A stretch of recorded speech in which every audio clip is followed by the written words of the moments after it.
The Academy. Carneades' unique approach to skepticism. Carneades wasn't just a skeptic.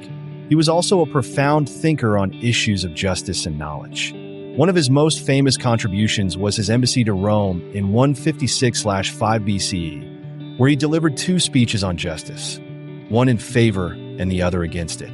Although the historical accuracy of this account is debated, the significance of his arguments remains clear. Carneades didn't seek to dismantle the concept of justice outright. Instead, he aimed to expose the inadequacies in the arguments of philosophers like Plato and Aristotle. This critical engagement with established ideas is at the core of his philosophical contributions. At the heart of Carneades' philosophical project was his critique of Stoic epistemology.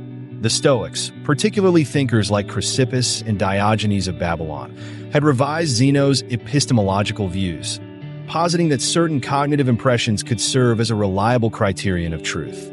Carneades challenged this by questioning whether individuals in states of madness, who act on their impressions just as effectively as those of sound mind, could truly rely on such impressions.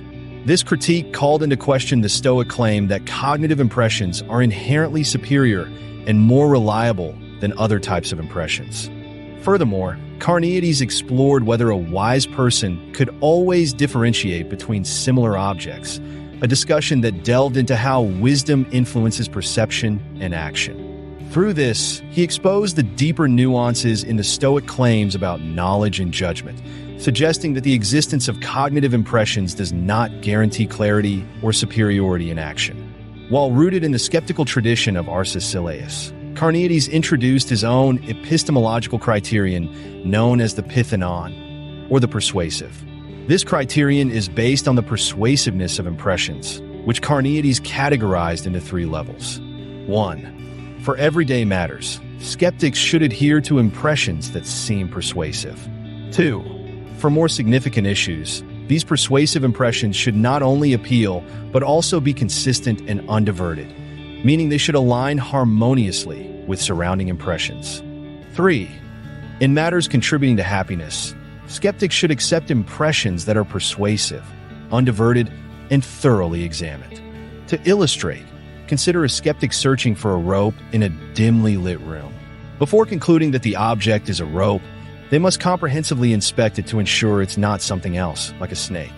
This layered approach reflects Carneades' nuanced inquiry into how we ascertain meaning and truth from our experiences. Carneades also delved into the complexities of assent and belief.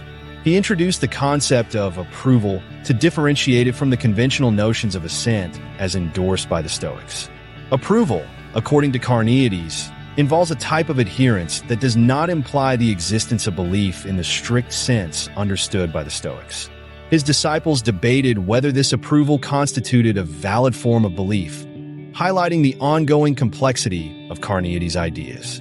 Engaging with Platonic themes, Carneades suggested that a wise person could hold beliefs, but with the understanding that these beliefs are contingent and subject to uncertainty.